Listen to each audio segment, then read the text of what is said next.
Everyone, and welcome back to the Cup of Joe show.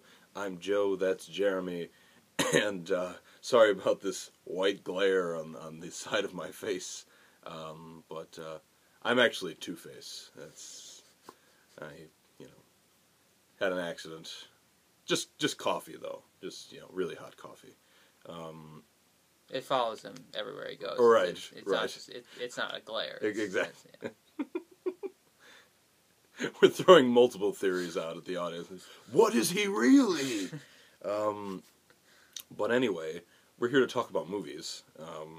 So let's just hop right into it. We actually saw Dracula, despite Dracula Untold. You're right. Despite downplaying it on last week's episode. Jeremy started off. What did you think of Dracula? Okay, well, Dracula Untold is a film that kind of weaves the story of Dracula with the real-life figure of Vlad the Impaler, who was a dude and he impaled people a couple centuries ago. And it stars Luke Evans as Dracula / Vlad, and the movie was basically what I thought it would be. It wasn't great. It also wasn't terrible. I was entertained. Basically, Dracula or Vlad or whatever he would be called is the prince or king or whatever of Transylvania, and the douchebag Turks. What? Nothing. They were douchebags. No, it's just continue. Yeah. Want to take a bunch of the boys of Transylvania and make them into. They were Turks, right? Mm-hmm. Is that right? Okay, yeah. Mm-hmm. Make them into their army and whatnot. And Vlad doesn't stand for that, so he goes to an elder vampire, makes himself into a vampire to give himself the power to take down that army. That's the gist of it. But yeah, like I said, it was basically what I thought it would be. There were some cool fights and whatnot, and once Vlad gets the powers, he does some cool stuff with them. There's the obvious drama of, he willingly became a monster for the sake of his people, and especially his family and all that. And there's a race against time, because if he feeds on human blood before 3 days, then he'll permanently be a vampire. So, Universal wants this movie to be the start of, like, a shared monster universe. And again, I like that idea. I think Dracula Untold, it's not like an Iron Man level start or even a Man of Steel level start for a shared universe. But I mean, it's not bad. I think it's something that they can build off at least. And those are my thoughts. One of these times I just like when they make it just so obvious for like a next film. I just want that last guy to just turn the camera and be like, just pull one of those, because it's just, it's. I don't know if this is true, but like I just heard reports that like it was originally just supposed to be a one film to not start off the universe, and then like they're just like, let's make a universe. So it's just like, okay, now we kind of have to add something in, and like you kind of tell that's really the case. The only. I mean, it wasn't as bad as like the Maze Runner. Like honestly, at the end of the Maze Runner, they just should, instead of like the last 10 minutes, they just should have been like, we'll still be here. Sequel. We'll still be here if we make enough money. All right. But yeah, it was. Like you said, I mean, it wasn't terrible. But it just, I don't know. It tried to be.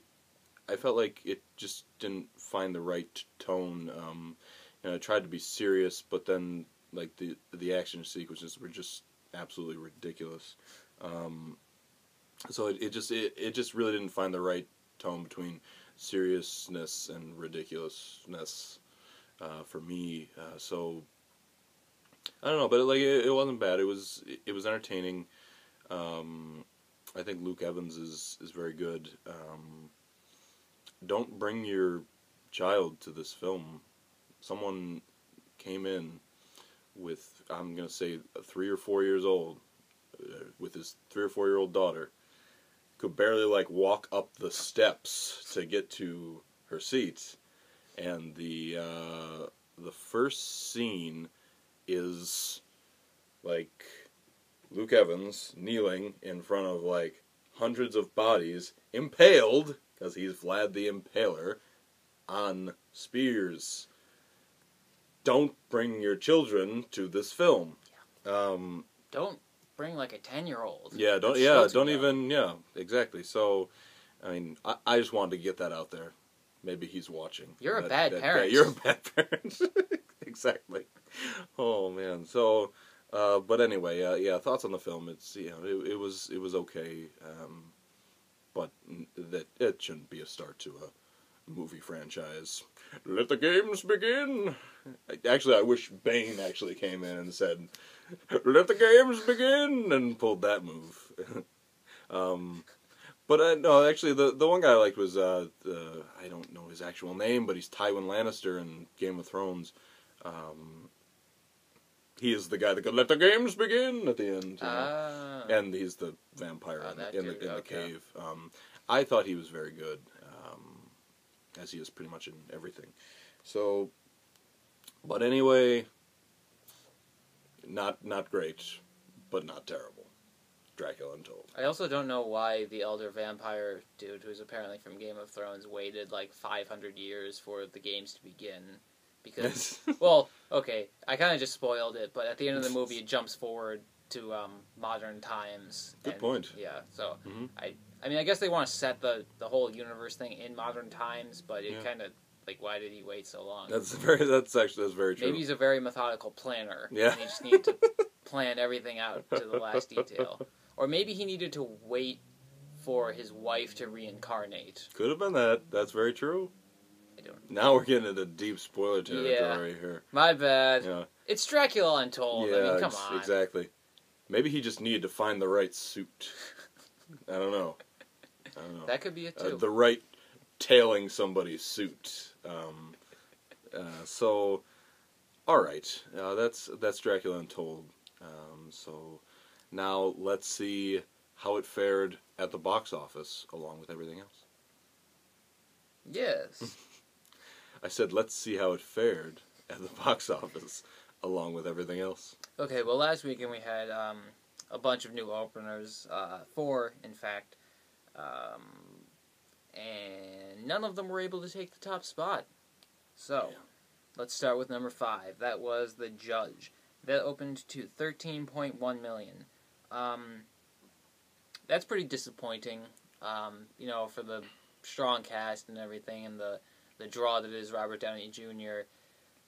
It's not that good. I think it kind of just got overshadowed by Gone Girl. It's a movie that appeals to older adult audiences, and they're all going to see Gone Girl, so they don't really have, and they're more cautious with their money. They're not going to go see both, and if it's a choice between one or the other, it's Gone Girl. Right. Probably rightfully so, because reviews for The Judge actually weren't that great. No.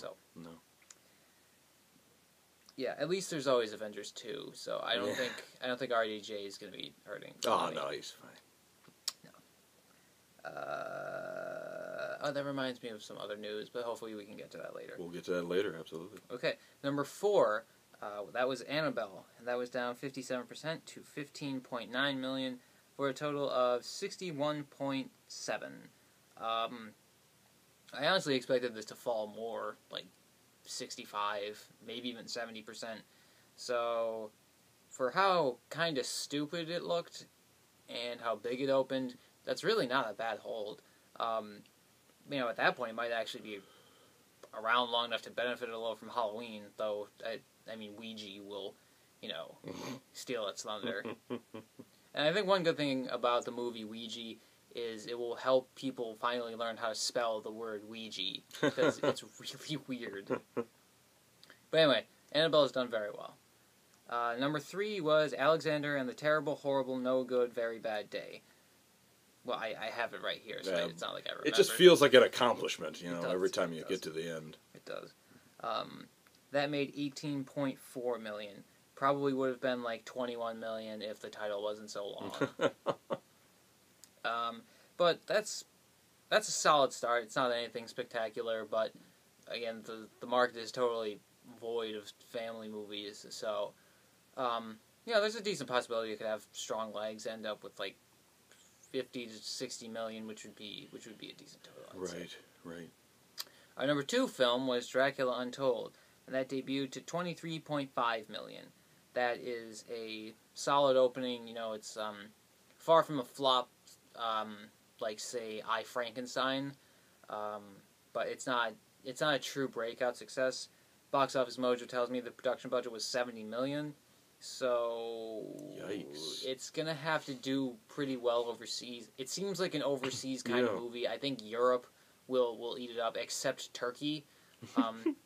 I don't think they'll like the movie, but other countries should.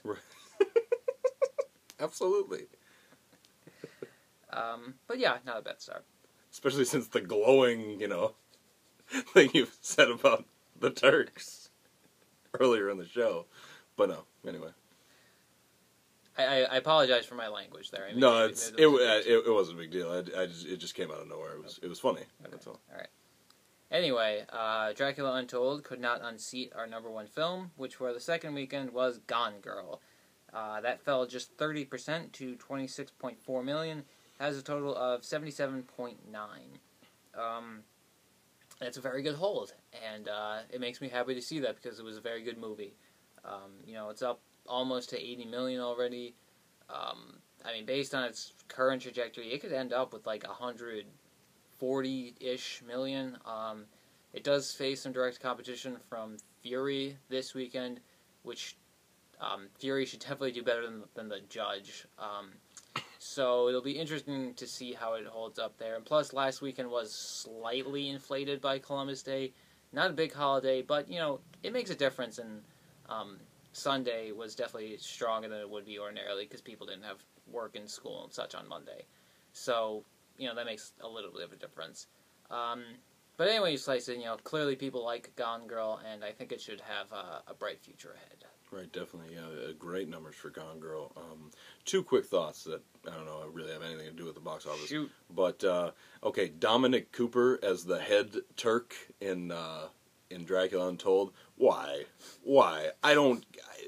Dominic Cooper's fine. I like Dominic Cooper, but why don't you just get like a Turkish person or something? Like you get Dominic Cooper, who like wow, that was just not a Turkish accent at all.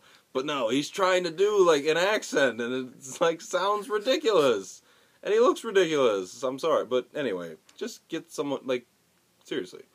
Let's see. And what's funny about Alexander and the Horrible, Terrible, No Good, Very Bad Day, or whatever, is that, like, in the marketing, like, Steve Carell makes fun of the title in the marketing campaign for it. It's just, it's just funny to me. But anyway. That's the box office. So all right, let's get on to random movie news. Okay. Robert Downey Jr. Yes. He's going to be in Captain America 3. He is. The start of possible Civil War. Yes. Yeah. Yes. Yes. This guy's pumped. This guy's pumped. Okay. Well, in case you don't know, the Civil War arc. Or / story thing, whatever you want to call it, is a thing that Marvel did in the comics a few years back, where the United States government decides to introduce a superhero registration act where superpowered people have to reveal their identities and register. So this really causes a divide among the superheroes. The pro-registration side is led by Iron Man, who essentially kind of becomes the villain, and the anti-registration side is led by Captain America. And as we saw in the Avengers, Iron Man and Captain America don't exactly see eye to eye on a lot of things. So that would be really cool to see on the big screen. It would be a refreshing change of pace to see Iron Man kind of be the villain. I mean, he's not like the villain, but he acts as like the antagonist. So that could be really cool to see. I think that'll help Captain America 3, make more money since Iron Man's really popular. And, Winter Soldier already improved a lot over the first one, both in box office and quality. So I am pretty pumped. I think it has a lot of potential.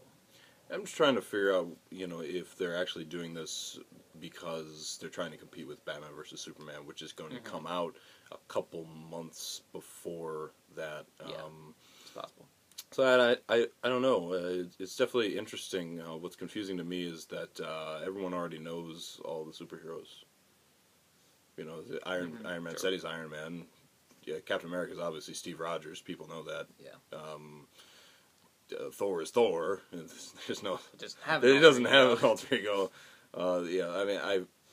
People know who Black Widow is. She was just in front of a